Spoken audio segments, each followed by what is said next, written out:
Hello, and welcome back to Storytime Classics Live, produced by Southwest Shakespeare Company.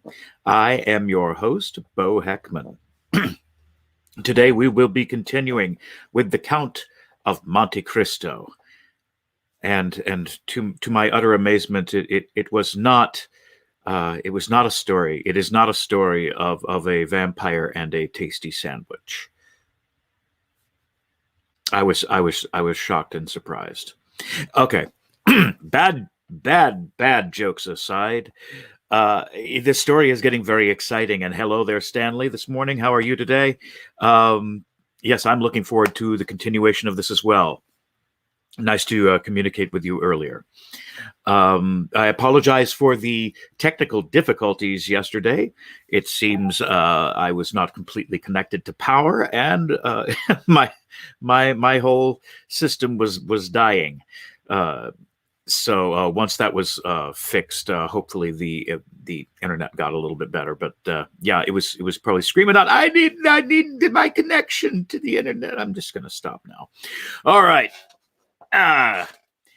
Today, the recap on the Count of Monte Cristo.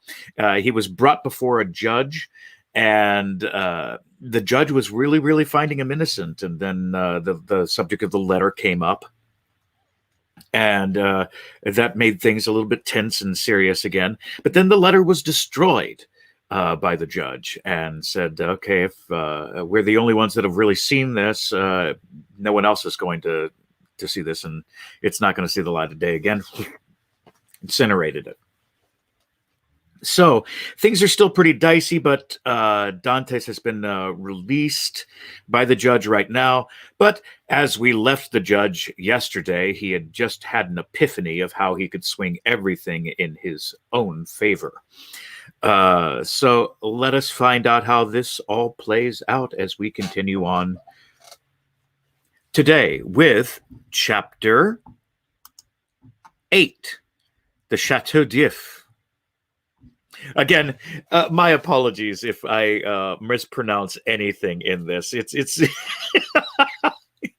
sometimes it's just the reading and the focus, and you don't have time to stop to make sure you've said everything correctly, or I just sometimes I'm at a loss, as is with the French in this. But I'm giving it a shot. I'm trying at least.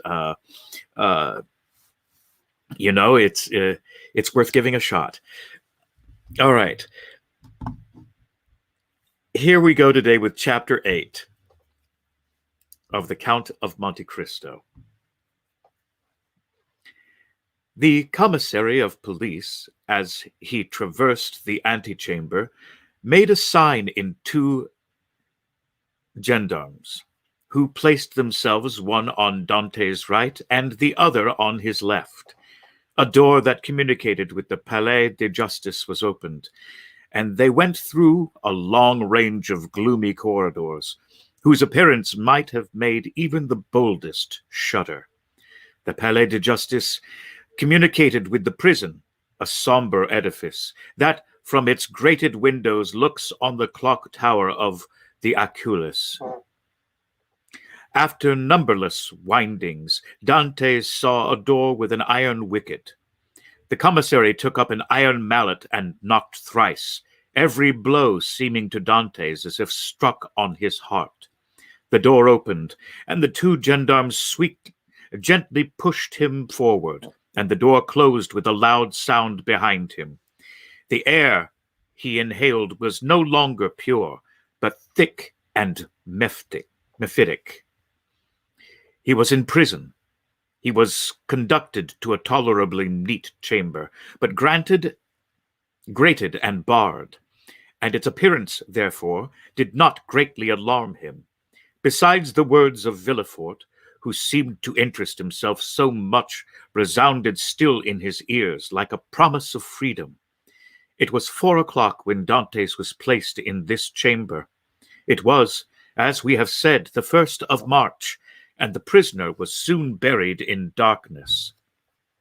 The obscurity augmented the acuteness of his hearing. At the slightest sound, he arose and hastened to the door, convinced they were about to liberate him. But the sound died away, and Dantes sank again into his seat. At last, about 10 o'clock, and just as Dantes began to despair, steps were heard in the corridor. A key turned in the lock. The bolts creaked. The massy oaken door flew open, and a flood of light from 2 torches pervaded the apartment.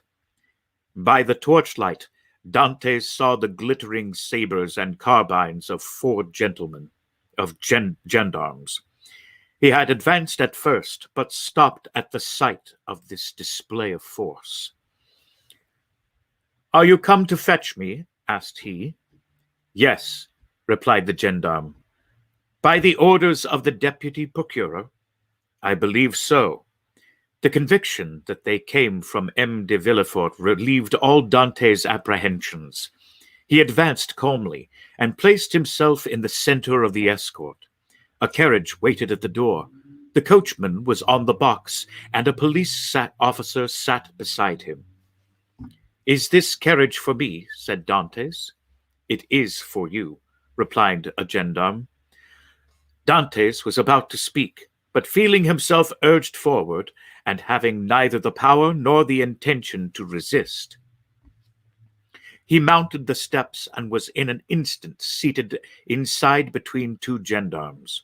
The 2 others took their places opposite, and the carriage rolled heavily over the stones. The prisoner glanced at the windows. They were grated. He had changed his position for another that was conveying him he knew not whither. Through the grating, however, Dantes saw they were passing through the Rue Cassière, and by the Rue Saint-Laurent and the Rue Taramis, to the port. Soon he saw the lights of La Cossagne. The carriage stopped. The officer descended, approached the guard house. A dozen soldiers came out and formed themselves in order. Dantes saw the reflection of their muskets by the light of the lamps on the quay. "Can all this force be summoned on my account?" thought he. The officer opened the door, which was locked, and without speaking a word answered Dantes' question, for he saw between the ranks of the soldiers a passage formed from the carriage to the port. The 2 gendarmes were opposite to him, descended first, and he was ordered to alight, and the gendarmes on each side of him followed his example. They advanced towards a boat, with a custom-house officer held by a chain near the quay.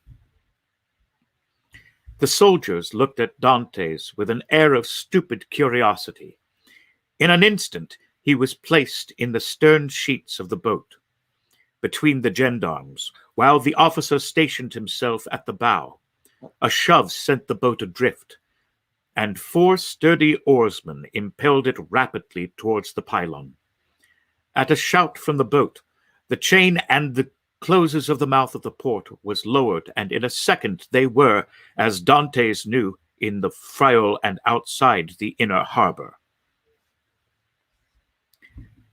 The prisoner's first feeling was of joy at again breathing the pure air, for air is freedom.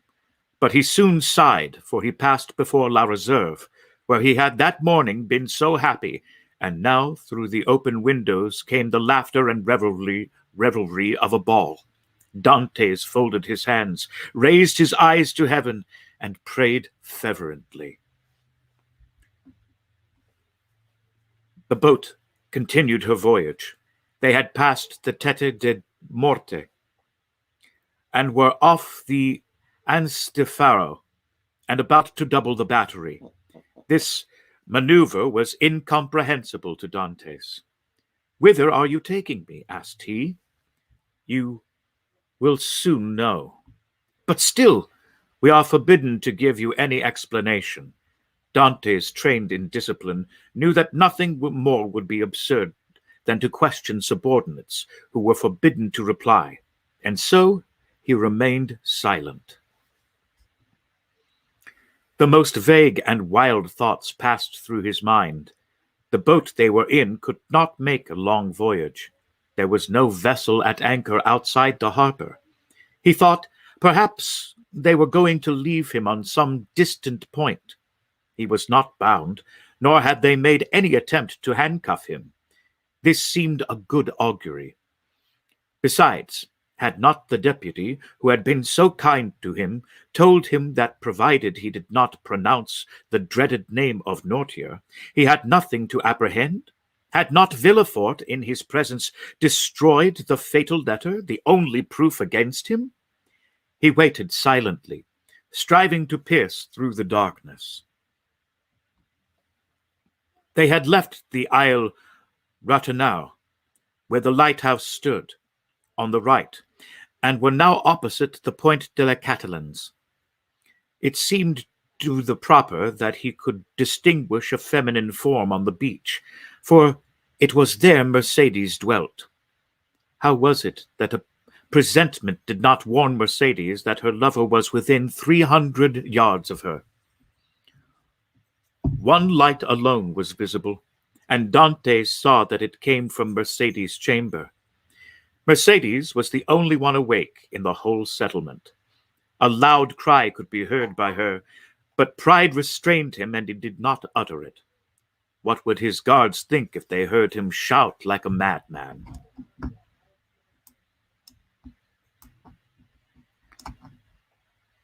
He remained silent, his eyes fixed upon the light. The boat went on, but the prisoner thought only of Mercedes. An intervening elevation of land hid the light. Dantes turned and perceived that they had got out to sea. While he had been absorbed in thought, they had shipped their oars and hoisted sail.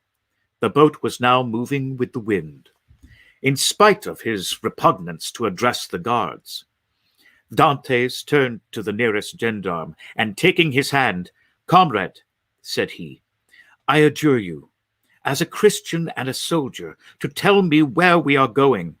I am Captain Dantes, a loyal Frenchman, thought accused of treason. Tell me where you are conducting me, and I promise you, in my honor, I will submit to my fate."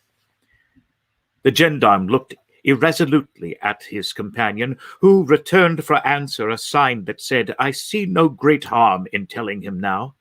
And the gendarme replied, "You're a native of Marseille and a sailor, and yet you do not know where you are going?" "On my honor, I have no idea." "Have you no idea whatever?" "None at all." "That is impossible. I swear to you it is true. Tell me, I entreat." "But my orders." "Your orders do not forbid your telling me what I must know in 10 minutes, in half an hour, or an hour. You see, I cannot escape, even if I intended." "Unless you are blind, or have never been outside the harbor, you must know." "I do not." "Look round you, then." Dantes rose and looked forward. When he saw rise within 100 yards of him the black and frowning rock on which stands the Chateau d'If, this gloomy fortress, which has for more than 300 years furnished food for so many wild legends, seemed to Dantes like a scaffold to a malefactor. "The Chateau d'If?" cried he. "What are we going there for?" The gendarme smiled. "I am not going there to be imprisoned," said Dantes. "It is only used for political prisoners. I have committed no crime. Are there any magistrates or judges at the Chateau d'If?" "There are only," said the gendarme, "a governor, a garrison, turnkeys, and a good thick walls. Come, you do not look so astonished. Do not look so astonished, or you will make me think you are laughing at me in return for my good nature." Dantes pressed the gendarme's hand as though he could crush it. "You think, then," said he, "that I am taken to the Chateau d'If to be imprisoned there? It is probable, but there is no occasion to squeeze so hard." And I'm going to pause here and take a drink of water.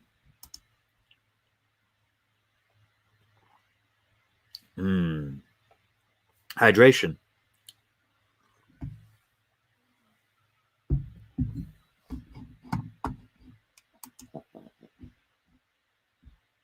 Without any inquiry, without any formality, all the formalities have been gone through. The inquiry is already made. And so, in spite of M. de Villefort's promises, I do not know what M. de Villefort promised you, said the gendarme, but I know we are taking you to Chateau. But what are you doing? Help, comrades, help! By a rapid movement, which the gendarme's practiced eye had perceived, Dantes sprung forward to precipitate himself into the sea, but 4 vigorous arms seized him as his feet quitted the bottom of the boat. He fell back, cursing with rage. Good, said the gendarme, placing his knee on his chest. Believe soft-spoken gentlemen again. Hark ye, my friend, I have disobeyed my first order, but I will not disobey the second. And if you move, I will blow your brains out. And he leveled his carbine at Dantes, who felt the muzzle against his temple. For a moment, the idea of struggling across his mind, and of so ending the unexpected evil that had overtaken him. But he bethought him of M. de Villefort's promise, and besides, death in a boat from the hand of a gendarme seemed too terrible. He remained motionless, but gnashing his teeth and wringing his hands with fury. At this moment, the boat came to a landing with a violent shock. One of the sailors leaped on shore. A cord creaked as it ran through the pullery, and Dantes guessed they were at the end of a voyage, and that they were mooring the boat. His guards, taking him by the arms and coat collar, forced him to rise, and dragged him towards the steps that lead to the gate of the fortress, while the police officer, carrying a musket with fixed bayonet, followed behind. Dantes made no resistance. He was like a man in a dream. He saw soldiers drawn up on the embankment. He knew vaguely that he was ascending a flight of steps. He was conscious that he passed through a door, and that the door closed behind him, but all this indistinctly as though a mist. He did not even see the ocean, that terrible barrier against freedom, which the prisoners look upon with utter despair. They waited upwards of 10 minutes. Certain Dantes could not escape.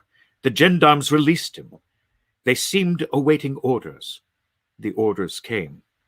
"Where is the prisoner?" said a voice. "Here," replied the gendarmes. "Let him follow me. I will take him to his cell." "Go," said the gendarmes, thrusting Dantes forward. The prisoner followed his guide, who led him into a room almost underground, whose bare and reeking walls seemed as though impregnated with tears.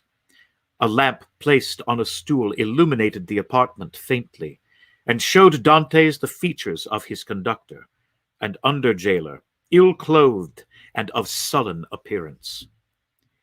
"Here is your chamber for tonight," said he. "It is late, and the governor's asleep.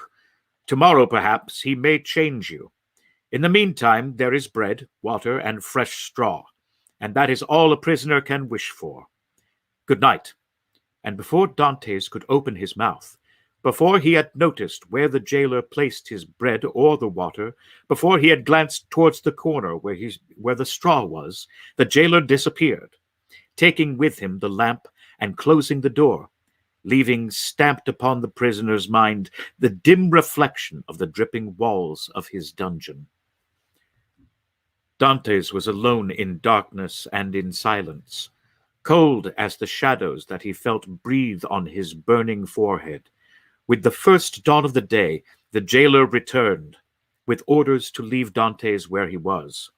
He found the prisoner in the same position, as if fixed there, his eyes swollen with weeping. He had passed the night standing and without sleep. The jailer advanced. Dantes appeared not to perceive him. He touched him on the shoulder. Edmond started. "Have you not slept?" said the jailer. I do not know, replied Dantes. The jailer stared. Are you hungry? Continued he. I do not know. Do you wish for anything? I wish to see the governor. The jailer shrugged his shoulders and left the chamber. Dantes followed him with his eyes and stretched forth his hands towards the open door, but the door closed. All his emotion then burst forth. He cast himself on the ground, weeping bitterly, and asking himself what crime he had committed that he was thus punished. The day passed thus. He scarcely tasted food, but walked round and round the cell like a wild beast in its cage.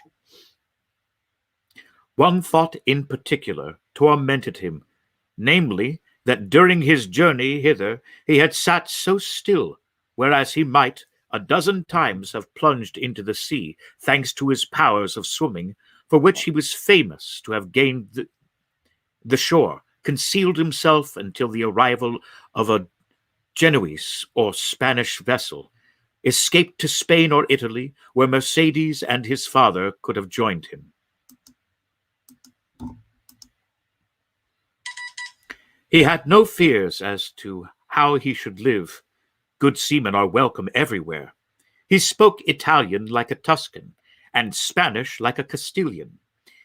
He would have been free and happy with Mercedes and his father, whereas he was now confined in the Chateau, that impregnable fortress, ignorant of the future destiny of his father and Mercedes. And all this because he had trusted to Villefort's promise. The thought was maddening, and Dantes threw himself furiously down on his straw. The next morning, at the same hour, the jailer came again. Well, said the jailer, are you more reasonable today? Dantes made no reply. Come, cheer up. Is there anything I can do for you? I wish to see the governor. I have already told you it was impossible. Why so? Because it is against prison rules, and prisoners must not even ask for it. What is allowed, then? Better fare if you pay for it. Books, and leave to walk about. I do not want books. I am satisfied with my food, and do not care to walk about. But I wish to see the governor. If you worry me by repeating the same thing, I will not bring you any more to eat. Well then, said Edmond, if you do not, I shall die of hunger. That is all. The jailer saw by his tone he would be happy to die, as every prisoner is worth 10 sous a day to his jailer. He replied in a more subdued tone, What you ask is impossible, but if you are very well behaved, you will be allowed to walk about, and some day you will meet the governor, and if he chooses to reply, that is his affair. But, asked Dantes, how long shall I have to wait? A month, 6 months, a year? Is it too long a time? I wish to see him at once. Ah, said the jailer, do not always brood over what is impossible, or you will be mad in a fortnight. You think so? Yes. We have an insistence here. It was by always offering 1,000,000 of francs to the governor for his liberty that an abbé became mad, who was in this chamber before you. How long has he left it? 2 years. Was he liberated then? No, he was put in a dungeon. Listen, said Dantes, I am not an abbé. I am not mad. Perhaps I shall be, but at present, unfortunately, I am not. I will make you another offer. What is that? I do not offer you 1,000,000, because I have it not. I will give you 100 crowns if, the first time you go to Marseille, you will seek out a young girl named Mercedes at the Catalans, and give her 2 lines from me. If I took them and were detected, I should lose my place, which is worth 2,000 francs a year, so that I should be a great fool to run such a risk for 300. Well, said Dantes, mark this. If you refuse at least to tell Mercedes I am here, I will some day hide myself behind the door, and when you enter, I will dash out your brains with this stool." "Threats," cried the jailer, retreating and putting himself on the defensive.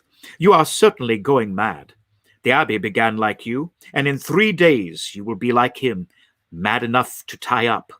But fortunately there are dudgeons here." Dantes whirled the stool around his head. All right, said the jailer. "All right, since you will have it so, I will send word to the governor." "Very well," returned Dantes, dropping the stool and sitting on it as if it were, in reality, mad. The jailer went out, and returned in an instant with a corporal and 4 soldiers. "By the governor's orders," said he, "conduct the prisoner to the tier beneath." "To the dungeon, then," said the corporal. "Yes, we must put the madman with the madmen," said soldiers. The soldiers seized Dantes, who followed passively. He descended 15 steps, and the door of a dungeon was opened, and he was thrust in. The door closed, and Dantes advanced with outstretched hands until he touched the wall, and then sat down in the corner until his eyes became accustomed to the darkness. The jailer was right. Dantes wanted but little of being utterly mad. I will have a glass of water here, a little drink, and then start into chapter 9.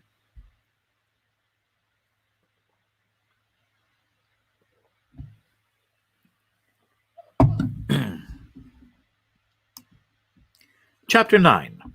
The Evening of the Betrothal.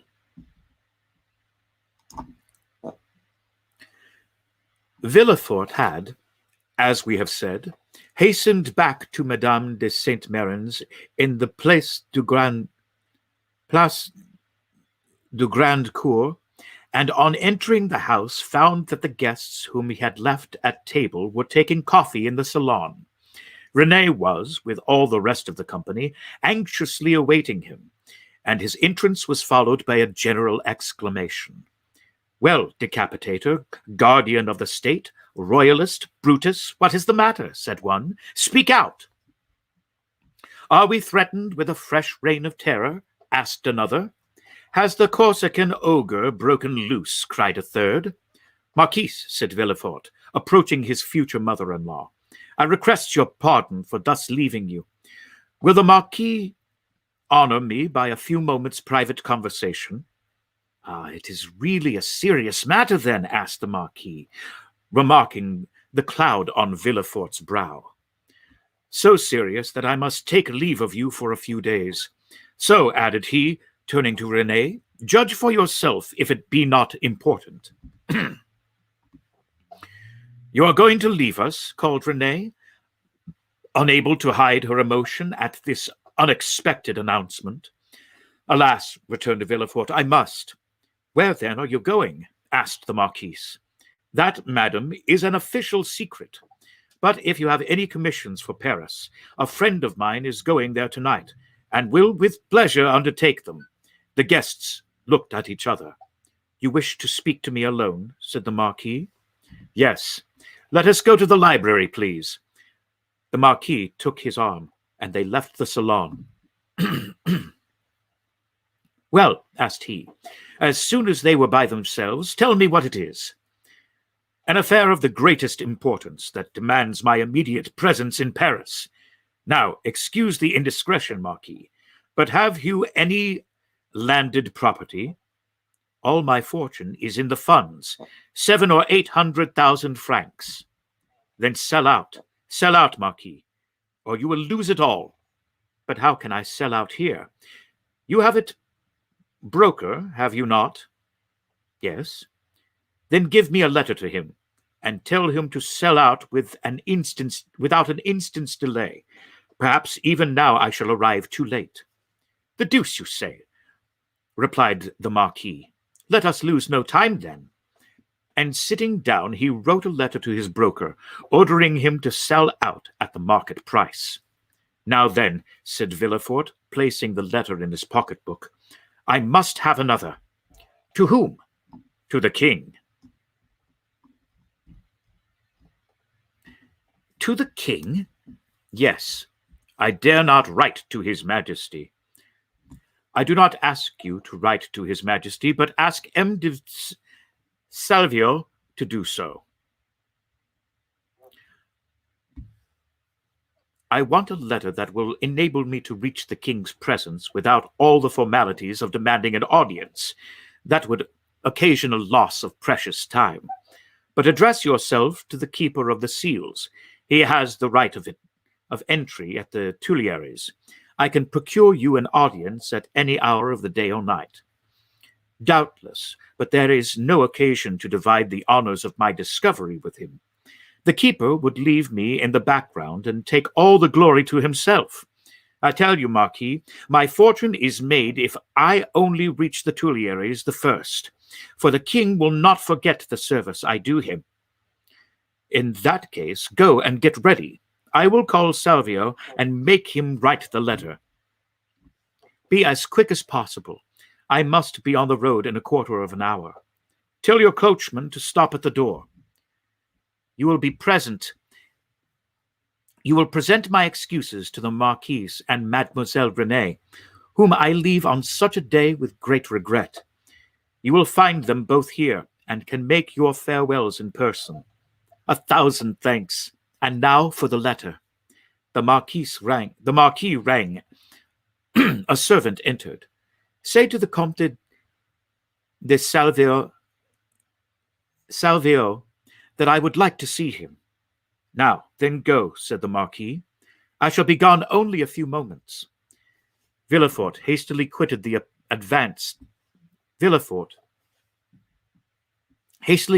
apartment, but reflecting that the sight of the deputy procurer running through the streets would be enough to throw the whole city into confusion, he resumed his ordinary pace. At his door, he perceived a figure in the shadow that seemed to wait for him. As it was Mercedes, who, hearing no news of her lover, had come unobserved to inquire after him. As Villefort drew near, she advanced and stood before him. Dantes had spoken of Mercedes, and Villefort instantly recognized her. Her beauty and high bearing surprised him, and when she inquired what had become of her lover, it seemed to him that she was the judge, and he was the accused. The young man you speak of, said Villefort abruptly, is a great criminal, and I can do nothing for him, mademoiselle. Mercedes burst into tears, and, as Villefort strove to pass her, again addressed him. But at least tell me where he is, that I may know whether he is alive or dead, said she. I do not know. He is no longer in my hands, replied Villefort. And desirous of putting an end to the interview, he pushed by her and closed the door, as if to exclude the pain he felt. But remorse is not thus banished. Like Virgil's wounded hero, he carried the arrow in his wound and arrived at the salon.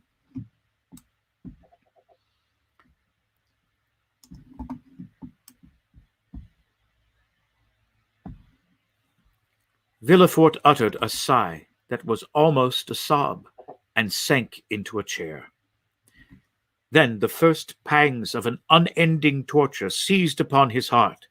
The man he sacrificed to his ambition, that innocent victim, immolated on the altar of his father's faults, appeared to him pale and threatening, leading his affianced bride by the hand and bringing with him remorse, not such as the ancients figured, furious and terrible, but that slow and consuming agony whose pangs are intensified from hour to hour to the very moment of death. Then he had a moment's hesitation.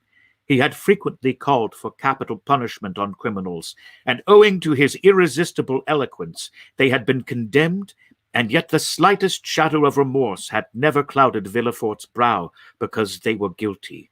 At least he believed so. But here was an innocent man whose happiness he had destroyed. In this case he was not the judge, but the executioner. As he thus reflected, He felt the sensation we have described, and which had hitherto been unknown to him, arise in his bosom and fill him with vague apprehensions. It is thus that a wounded man trembles instinctively at the approach of the finger to his wound until it be healed. But Villefort's was one of those that never close, or if they do, only a close to reopen more agonizing than ever. If at this moment the sweet voice of Renée had sounded in his ears, pleading for mercy, or the fair Mercedes had entered and said, "In the name of God, I conjure you to restore me my affianced husband," his cold and trembling hands would have signed his release. But no voice broke the stillness of the chamber, and the door was opened only by Villefort's valet, who came to tell him that the traveling carriage was in readiness. Villefort rose, or rather sprang from his chair, hastily opened one of the drawers of his desk, emptied all the gold it contained into his pocket, stood motionless an instant, his hand pressed to his head, muttered a few inarticulate sounds, and then, perceiving that his servant had placed his cloak on his shoulders, he sprang into the carriage, ordering the postilions to drive to M. de Saint-Mérin's. The hapless Dantes was doomed. As the Marquis had promised, Villefort found the Marquise and Renée in waiting. He started when he saw Renée, for he fancied she was again out to plead for Dantes. Alas, her emotions were wholly personal. She was thinking only of Villefort's departure. She loved Villefort, and he left her at the moment he was about to become her husband. Villefort knew not when he should return, and Renée, from pleading for Dantes, hated the man whose crime separated her from her lover. Meanwhile, what of Mercedes? She had met Ferdinand at the corner of the Rue de la Loge. She had returned to the Catalans and had despairingly cast herself on her couch. Ferdinand, kneeling by her side, took her hand and covered it with kisses that Mercedes did not even feel. She passed the night thus. The lamp went out for want of oil, but she paid no heed to the darkness, and dawn came, but she knew not that it was day. Grief had made her blind to all but one object. That was Edmond. "Ah, you are there," said he, at length turning towards Ferdinand. Said she at length, turning towards Ferdinand. "I have not quitted you since yesterday," returned Ferdinand sorrowfully. M. Morrel had not readily given up the fight. He had learned that Dantes had been taken to prison, and he had gone to all his friends and the influential persons of the city, but the report was already in circulation that Dantes was arrested as a Bonapartist agent, and as the most sanguine looked upon any attempt of Napoleon to remount the throne as impossible, he met nothing but refusal, and had returned home in despair, declaring that the matter was serious and that nothing more could be done. Caderousse was equally restless and uneasy, but instead of seeking, like M. Morrel, to aid Dantes, he had shut himself up with 2 bottles of black currant brandy, in the hope of drowning reflection. But he did not succeed, and became too intoxicated to fetch any more drink, and yet not so intoxicated as to forget what had happened.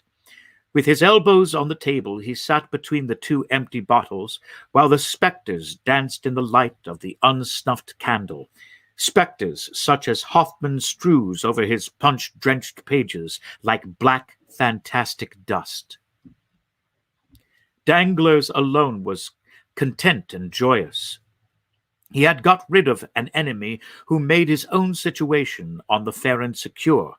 Danglars was one of those men born with a pen behind the ear and an inkstand in place of a heart.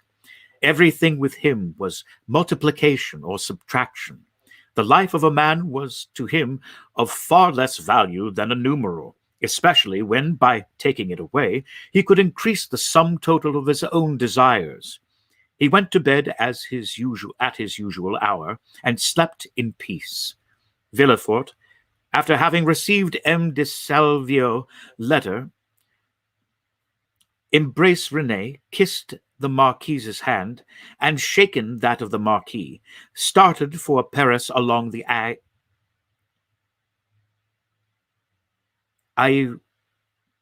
Aix road. Old Dantes was dying with anxiety to know what had become of Edmond, but we know very well what had become of Edmond. Chapter 10. The King's Closet at the Tuliarys.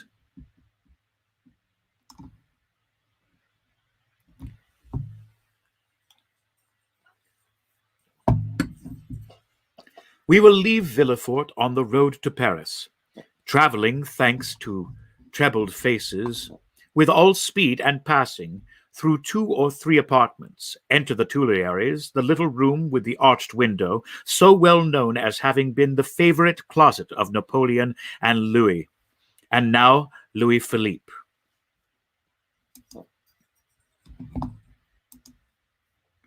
There, seated before a walnut table,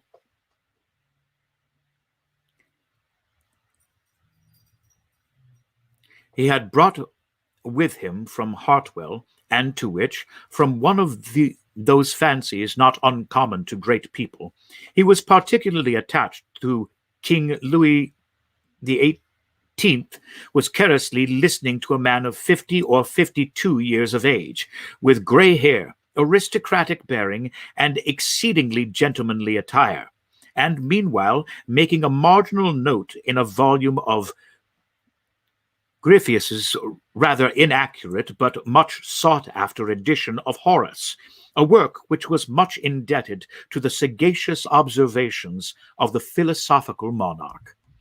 "You say, sir," said the king, "that I am exceedingly disquieted, sire.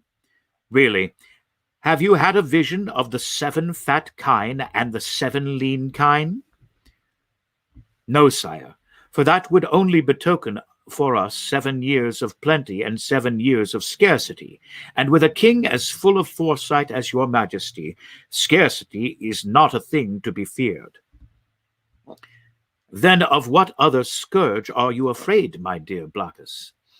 "Sire, I have every reason to believe that a storm is brewing in the south."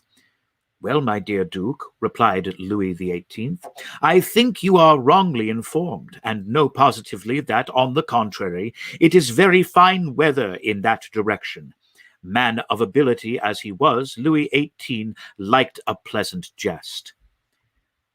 "Sire," continued M. de Blacas, "if it only be to reassure a faithful servant, will your majesty send to Languedoc province and Dauphine trusty men who will bring you back a faithful report as to the feeling in these 3 provinces?" "Canis Surdis," replied the king, continuing the annotations in his Horace. "Sire," replied the courtier, laughing, in order that he might seem to comprehend the quotation, "your majesty may be perfectly right in relying on the good feeling of France, but I fear I am not altogether wrong in dreading some desperate attempt." "By whom?"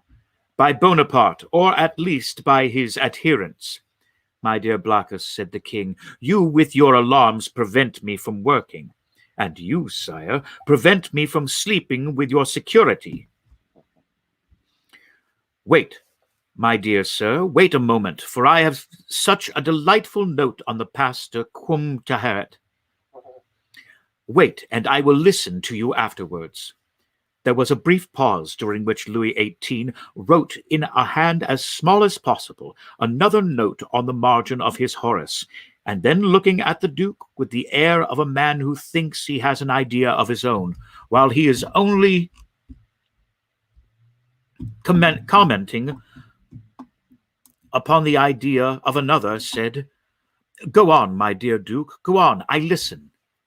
"Sire," said Blacas, who had for a moment of the hope of sacrificing Villefort to his own profit, "I am compelled to tell you that these are not mere rumors, destitute of foundation, which thus disquiet me, but a serious-minded man, deserving all my confidence, and charged by me to watch over the south.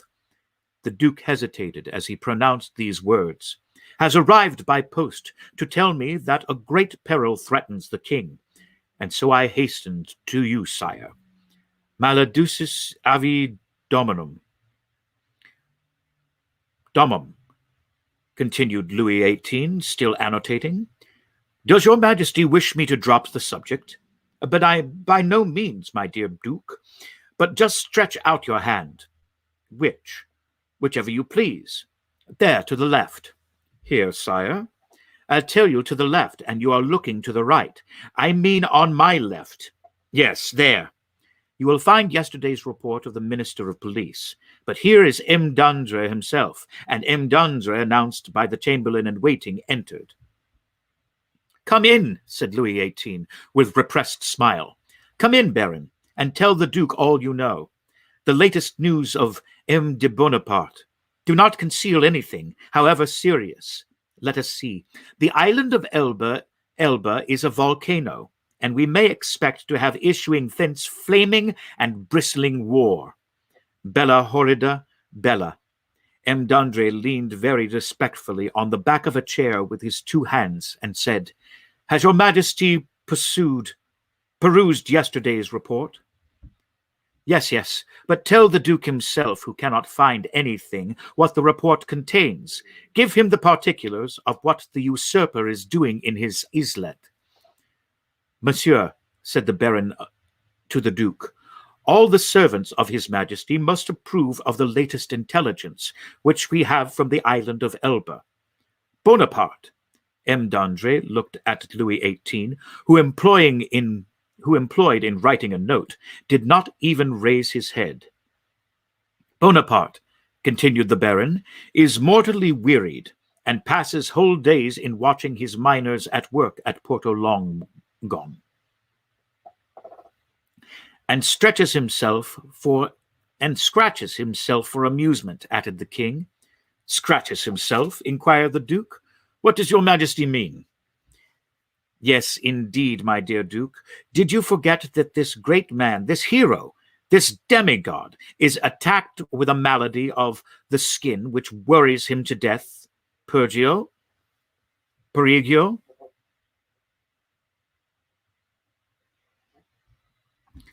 And moreover, my dear Duke, continued the Minister of Police, we are almost assured that, in a very short time, the usurper will be insane. Insane? Raving mad. His head becomes weaker. Sometimes he weeps bitterly. Sometimes laughs boisterously. At another time he passes hours on the seashore, flinging stones in the water, and when the flint makes duck and drake 5 or 6 times, he appears as delighted as if he had gained another Marengo or Austerlitz. Now, you must agree that these are undoubtable symptoms of insanity. Or of wisdom, my dear Baron, or of wisdom, said Louis XVIII, laughing. The greatest captains of antiquity amused themselves by casting pebbles into the ocean. See Plutarch's Life of Scorpio Africanus. M. de Blancas pondered deeply between the confident monarch and the truthful minister. Villefort, who did not choose to reveal the whole secret, lest another should reap all the benefit of the disclosure, had yet communicated enough to cause him the greatest uneasiness. Well, said Danglars, said Louis XVIII, Blancas is not yet convinced. Let us proceed, therefore, to the usurper's conversation. The Minister of Police bowed. The usurper's conversation, murmured the Duke, looking at the king and Danglars, who spoke alternately, like Virgil's shepherds. The usurper converted. Decidedly, my dear Duke. In what way converted?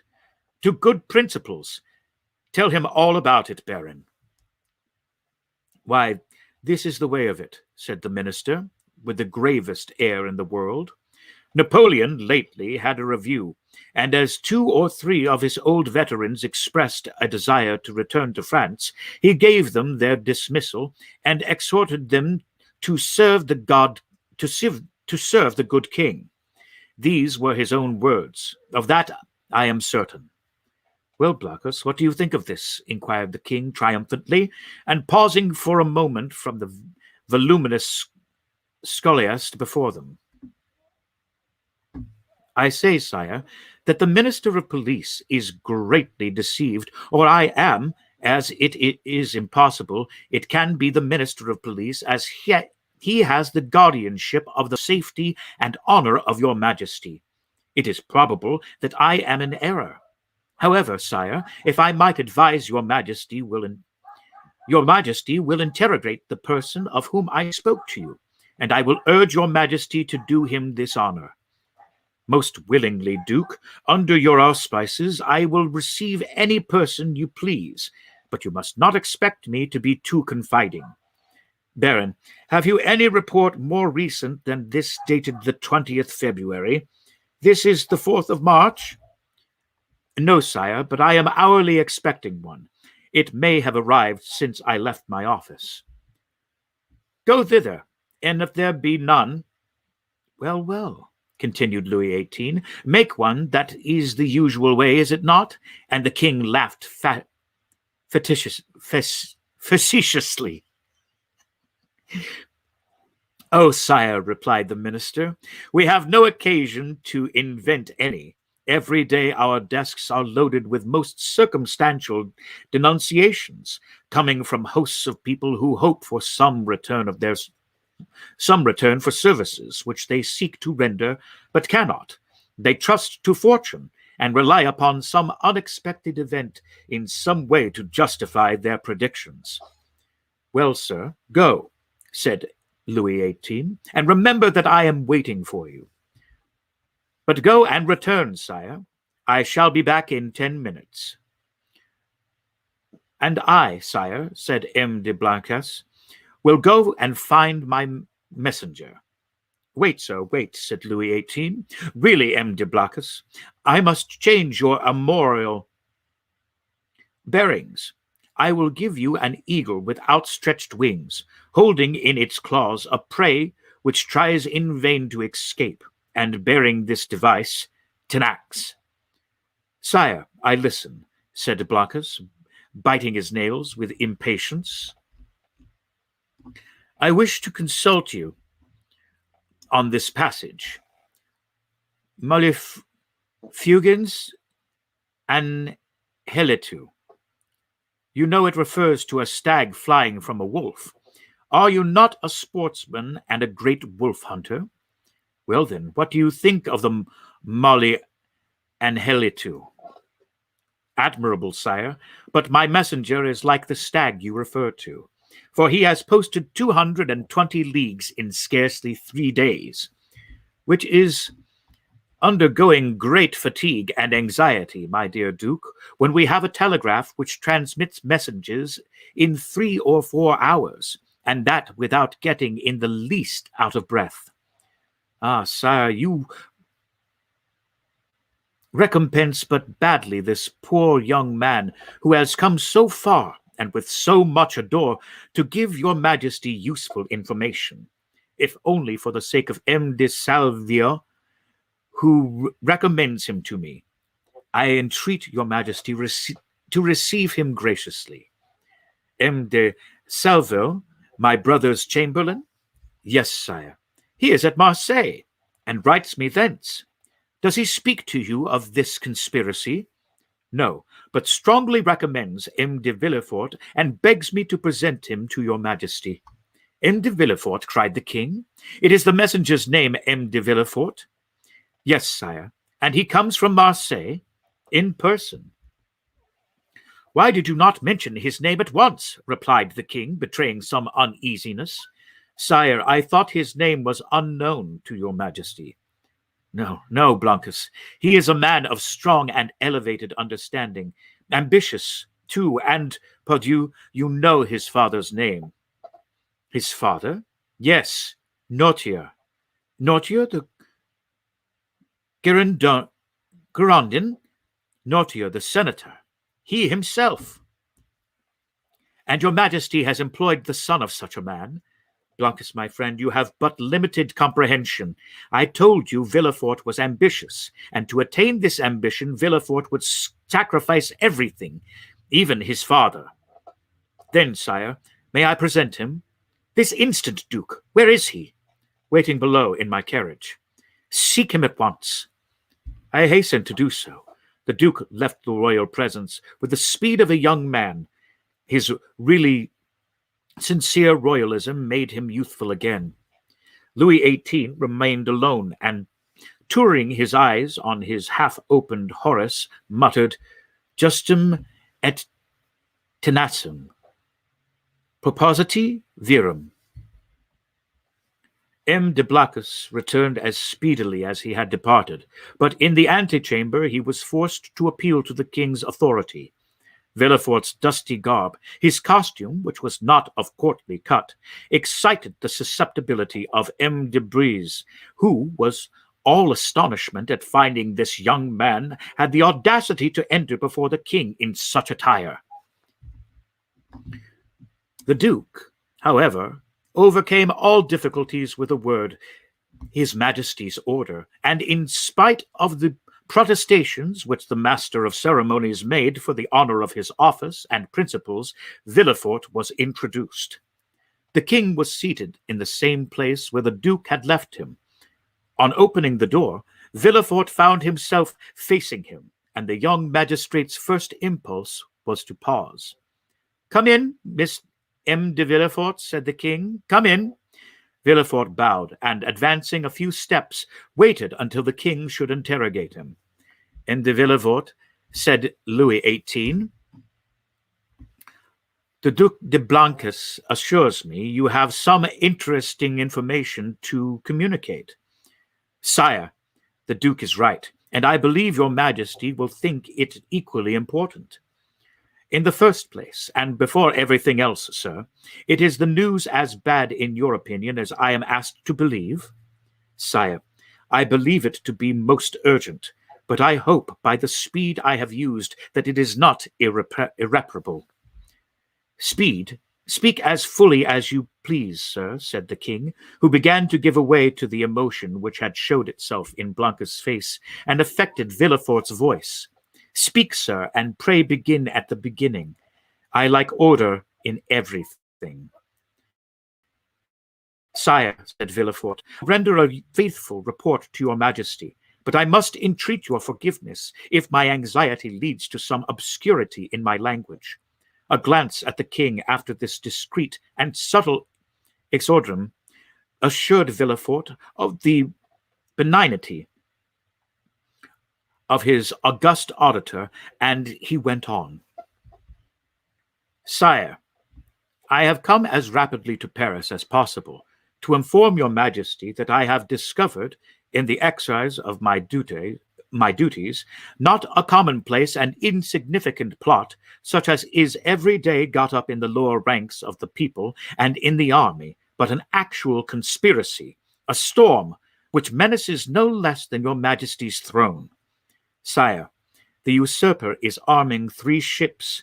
He meditates some project which, however mad, is yet perhaps terrible. At this moment, he will have left Elba, to go whither I know not, but assuredly to attempt a landing either at Naples or on the coast of Tuscany, or perhaps on the shores of France. Your Majesty is well aware that the sovereign of the island Elba has maintained his relations with Italy and France? I am, sir, said the king, much agitated, and recently we have had information that the Bonapartist clubs have had meetings in the Rue Saint-Jacques. But proceed, I beg of you. How did you obtain these details? Sire, they are the results of an examination which I have made of a man of Marseille, whom I have watched for some time, and arrested on the day of my departure. This person, a sailor, of turbulent character, and whom I suspected of Bonapartism, has been secretly to the island of Elba. There he saw the Grand Marshal, who charged him with an oral message to a Bonapartist in Paris, whose name I could not extract from him. But this mission was to prepare men's minds for a return. It is the man who says this, sire, a return which will soon occur. And where is this man? In prison, sire. And the matter seems serious to you? So serious, sire, that when the circumstance surprised me in the midst of a family festival, on the very day of my betrothal, I left my bride and friends, postponing everything that I might hasten to lay at your Majesty's feet the fears which impressed me, and the assurance of my devotion. True, said Louis XVIII. Was there not a marriage engagement between you and Mademoiselle de Saint-Méran, daughter of one of your Majesty's most faithful servants? Yes, but let us talk about this plot, M. de Villefort. Sire, I fear it is more than a plot. I fear it is a conspiracy.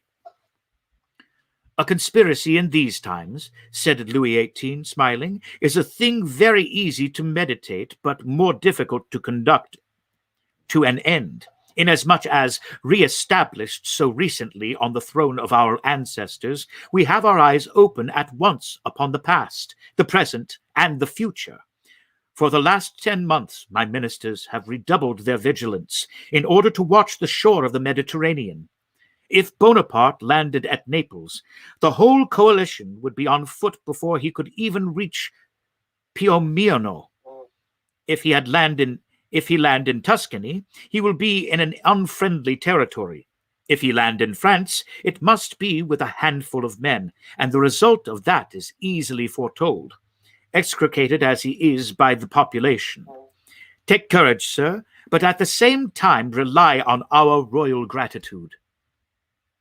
Ah, here is M. Danglars, cried de Blancas.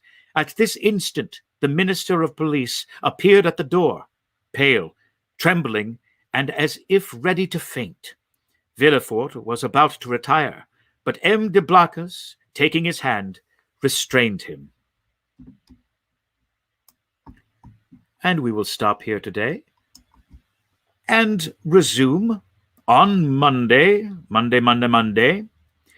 with Chapter 11, The Corsican Ogre.